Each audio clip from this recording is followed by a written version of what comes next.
To watch this topic in Hindi, skip to the timestamp of 3 minutes.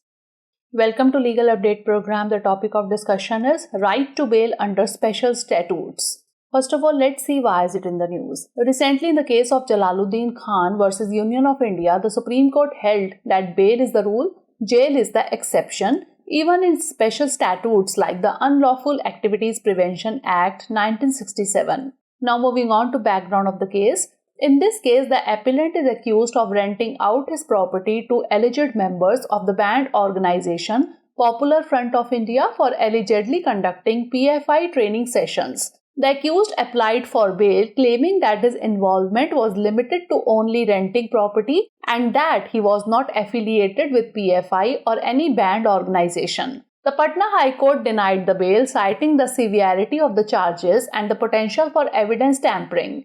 Further, he appealed to the Supreme Court against the orders of the High Court, which finally allowed bail to the accused. Moving on to court observation, a bench of Justice Abhay Oka and Justice Augustine George Masihi held that bail is the rule and jail is the exception, applies even to special statutes. If the courts start denying bail in deserving cases, it will be a violation of rights guaranteed under Article 21. Now let's discuss about right to bail. Article 21 states that no person shall be deprived of his life or personal liberty except according to the procedure established by the law. The right to bail is directly linked to the right to personal liberty as enshrined in Article 21. The principle that bail is the rule and jail is the exception is grounded in Article 21. Unjust denial of bail could be seen as a violation of the individual's right under Article 21, as it would result in the deprivation of liberty without a fair, just and reasonable legal process.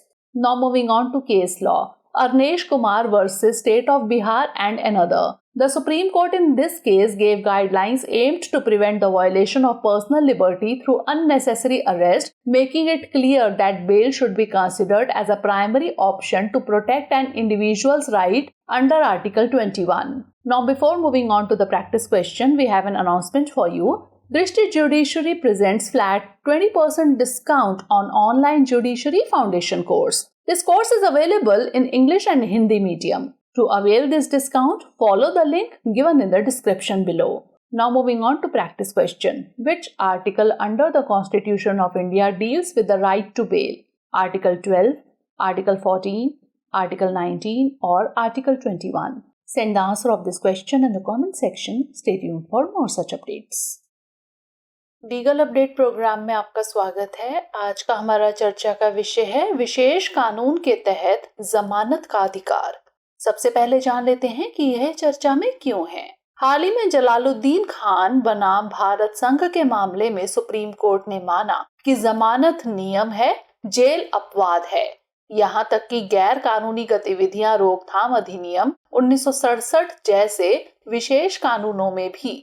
अब जान लेते हैं मामले की पृष्ठभूमि के बारे में। इस मामले में अपीलकर्ता पर प्रतिबंधित संगठन पॉपुलर फ्रंट ऑफ इंडिया के कथित सदस्यों को पीएफआई प्रशिक्षण सत्र आयोजित करने के लिए अपनी संपत्ति किराए पर देने का आरोप है।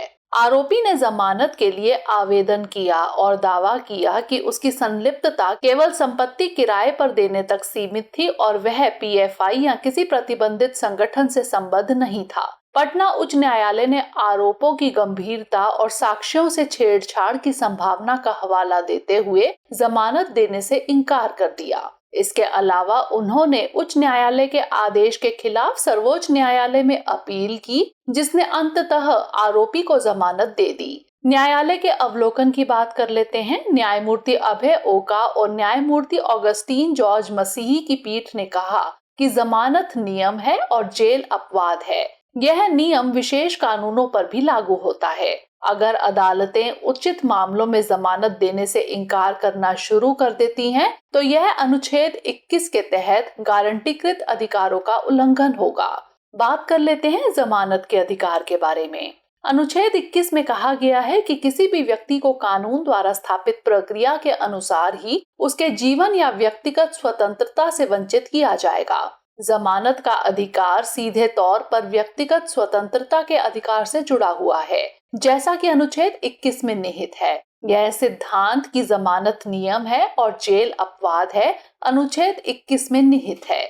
जमानत से अनुचित इनकार को अनुच्छेद 21 के तहत व्यक्ति के अधिकार का उल्लंघन माना जा सकता है, क्योंकि इसके परिणाम स्वरूप निष्पक्ष, न्याय संगत और उचित कानूनी प्रक्रिया के बिना स्वतंत्रता से वंचित होना पड़ेगा। अब बात कर लेते हैं इससे संबंधित केस के बारे में। अरनेश कुमार बनाम बिहार राज्य एवं अन्य। इस मामले में सर्वोच्च न्यायालय ने अनावश्यक गिरफ्तारी के माध्यम से व्यक्तिगत स्वतंत्रता के उल्लंघन को रोकने के उद्देश्य से दिशा निर्देश दिए तथा यह स्पष्ट किया कि अनुच्छेद 21 के तहत किसी व्यक्ति के अधिकार की रक्षा के लिए जमानत को प्राथमिक विकल्प माना जाना चाहिए। अभ्यास प्रश्न पर बढ़ने से पहले आपके लिए आवश्यक सूचना। दृष्टि जुडिशरी आपके लिए लाया है 20% की छूट ऑनलाइन जुडिशरी फाउंडेशन कोर्स पर। अधिक जानकारी के लिए डिस्क्रिप्शन में दिए गए लिंक को फॉलो करें। तो आइए नोट कर लेते हैं अभ्यास प्रश्न। भारतीय संविधान के अंतर्गत कौन सा अनुच्छेद जमानत के अधिकार से संबंधित है?